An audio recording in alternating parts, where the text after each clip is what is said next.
পাশাপাশি বাংলার বাড়ি প্রকল্পের দ্বিতীয় কিস্তির টাকা জুলাই মাসে দেওয়া নিয়ে যে আলোচনা চলছে সেটিও বিস্তারিতভাবে তুলে ধরব। তাই ভিডিওটি অবশ্যই শেষ পর্যন্ত দেখবেন, কারণ আজকের তথ্যগুলি লক্ষ লক্ষ মানুষের জন্য অত্যন্ত গুরুত্বপূর্ণ।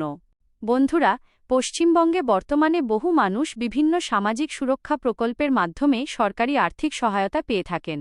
বিশেষ করে বয়স্ক ভাতা, বিধবা ভাতা এবং প্রতিবন্ধী ভাতা এমন তিনটি প্রকল্প যেগুলোর উপর অসংখ্য পরিবারের দৈনন্দিন খরচ অনেকটাই নির্ভর করে। সাম্প্রতিক সময়ে বিভিন্ন জায়গায় আলোচনা শুরু হয়েছে যে প্রতিবন্ধী ভাতা ৫০০ টাকা বাড়ানো হয়েছে, বয়স্ক ভাতা ৫০০ টাকা বাড়ানো হয়েছে এবং বিধবা ভাতা ৫০০ টাকা বাড়ানো হয়েছে।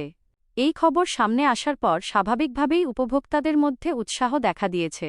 অনেকেই জানতে চাইছেন, সত্যিই যদি ভাতা বৃদ্ধি হয়ে থাকে তাহলে কবে থেকে সেই টাকা পাওয়া যাবে এবং কারা এই সুবিধার আওতায় আসবেন। প্রথমে কথা বলি বয়স্ক ভাতা নিয়ে।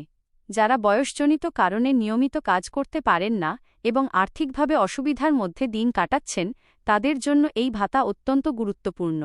মূল্যবৃদ্ধির এই সময়ে অতিরিক্ত ৫০০ টাকা অনেক প্রবীণ মানুষের জন্য বড় সহায়তা হতে পারে। বাজারে নিত্যপ্রয়োজনীয় জিনিসপত্রের দাম যেভাবে বেড়েছে তাতে ভাতার পরিমাণ বাড়ানোর দাবি দীর্ঘদিন ধরেই উঠছিল। এবার আসা যাক প্রতিবন্ধী ভাতার প্রসঙ্গে। প্রতিবন্ধী ব্যক্তিদের জীবনে প্রতিদিন নানা ধরনের চ্যালেঞ্জ থাকে। চিকিৎসা, যাতায়াত, শিক্ষা কিংবা দৈনন্দিন প্রয়োজন মেটাতে অনেক সময় অতিরিক্ত খরচ হয়।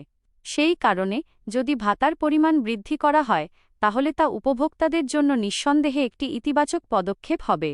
অতিরিক্ত ৫০০ টাকা তাদের জীবনযাত্রাকে কিছুটা হলেও সহজ করতে সাহায্য করবে।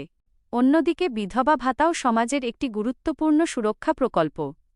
অনেক মহিলাই স্বামীকে হারানোর পর আর্থিক সংকটের মধ্যে পড়েন। তাদের জন্য এই সরকারি সহায়তা অত্যন্ত গুরুত্বপূর্ণ ভূমিকা পালন করে। তাই বিধবা ভাতার ক্ষেত্রেও ৫০০ টাকা বৃদ্ধি হলে তা বহু পরিবারের জন্য স্বস্তির খবর হয়ে উঠতে পারে। বন্ধুরা, এখন আমরা আসি বাংলার বাড়ি প্রকল্পের বিষয়ে। পশ্চিমবঙ্গ সরকারের এই প্রকল্পের মাধ্যমে বহু গরিব ও নিম্ন আয়ের পরিবার পাকা বাড়ি নির্মাণের জন্য আর্থিক সহায়তা পাচ্ছেন। ইতিমধ্যে অনেক উপভোক্তা প্রথম কিস্তির টাকা পেয়েছেন এবং বাড়ির কাজও শুরু করেছেন। এখন সবচেয়ে বড় প্রশ্ন হল, দ্বিতীয় কিস্তির টাকা কবে দেওয়া হবে? বিভিন্ন সূত্রে জানা যাচ্ছে যে জুলাই মাসে বাংলার বাড়ি প্রকল্পের দ্বিতীয় কিস্তির টাকা দেওয়ার প্রক্রিয়া শুরু হতে পারে। ফলে যেসব উপভোক্তা প্রথম কিস্তির টাকা পেয়ে বাড়ির কাজ নির্দিষ্ট পর্যায় পর্যন্ত সম্পন্ন করেছেন, তারা দ্বিতীয় কিস্তির টাকা পাওয়ার অপেক্ষায় রয়েছেন। তবে এখানে একটি বিষয় মনে রাখা জরুরি।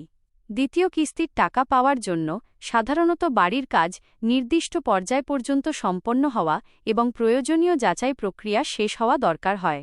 অনেক ক্ষেত্রে সরকারি আধিকারিকরা সরেজমিনে পরিদর্শন করে কাজের অগ্রগতি দেখেন। সবকিছু ঠিক থাকলে পরবর্তী কিস্তির টাকা অনুমোদন করা হয়। তাই যারা এখনও বাড়ির কাজ শুরু করেননি বা নির্ধারিত পর্যায় পর্যন্ত কাজ সম্পূর্ণ করেননি, তারা যত দ্রুত সম্ভব কাজ এগিয়ে নিয়ে যাওয়ার চেষ্টা করুন। কারণ যাচাই প্রক্রিয়া সম্পন্ন হওয়ার পরেই পরবর্তী কিস্তির টাকা ছাড় করা হয়। বন্ধুরা, বর্তমানে সবচেয়ে গুরুত্বপূর্ণ বিষয় হল সঠিক তথ্যের উপর নজর রাখা। সামাজিক মাধ্যমে অনেক ধরনের খবর ছড়িয়ে পড়ে, কিন্তু সরকারি প্রকল্প সংক্রান্ত যে কোনো তথ্যের ক্ষেত্রে অফিসিয়াল ঘোষণা এবং প্রশাসনিক নির্দেশিকাই সবচেয়ে নির্ভরযোগ্য। তাই আপনারা নিয়মিত সরকারি আপডেটের দিকে নজর রাখুন।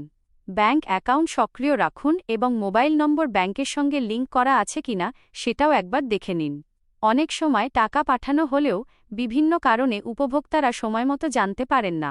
যদি আপনারা বয়স্ক ভাতা, বিধবা ভাতা বা প্রতিবন্ধী ভাতার উপভোক্তা হয়ে থাকেন, তাহলে আতঙ্কিত হওয়ার কোনো কারণ নেই। সরকারিভাবে কোনো নতুন নির্দেশিকা বা অর্থবৃদ্ধির ঘোষণা এলে তা অবশ্যই সংশ্লিষ্ট দপ্তরের মাধ্যমে জানিয়ে দেওয়া হবে। একইভাবে বাংলার বাড়ি প্রকল্পের দ্বিতীয় কিস্তির টাকা নিয়েও অযথা দুশ্চিন্তা করবেন না। যদি আপনার সমস্ত নথি সঠিক থাকে এবং বাড়ির কাজ নিয়ম অনুযায়ী সম্পন্ন হয়ে থাকে, তাহলে প্রক্রিয়া অনুযায়ী টাকা আপনার ব্যাংক অ্যাকাউন্টে পৌঁছে যাবে। আজকের ভিডিওতে আমরা আলোচনা করলাম প্রতিবন্ধী ভাতা, বয়স্ক ভাতা এবং বিধবা ভাতা ৫০০ টাকা বৃদ্ধি সংক্রান্ত আলোচনা এবং বাংলার বাড়ি প্রকল্পের দ্বিতীয় কিস্তির টাকা জুলাই মাসে দেওয়া হতে পারে এমন আপডেট সম্পর্কে। এই ধরনের সরকারি প্রকল্প, ভাতা, নতুন নিয়ম, আর্থিক সহায়তা এবং গুরুত্বপূর্ণ সরকারি খবর সবার আগে পেতে আমাদের চ্যানেলটি সাবস্ক্রাইব করে রাখুন। ভিডিওটি ভালো লাগলে একটি লাইক দিন এবং আপনার পরিচিতদের সঙ্গে শেয়ার করুন যাতে তারাও এই গুরুত্বপূর্ণ তথ্য জানতে পারেন।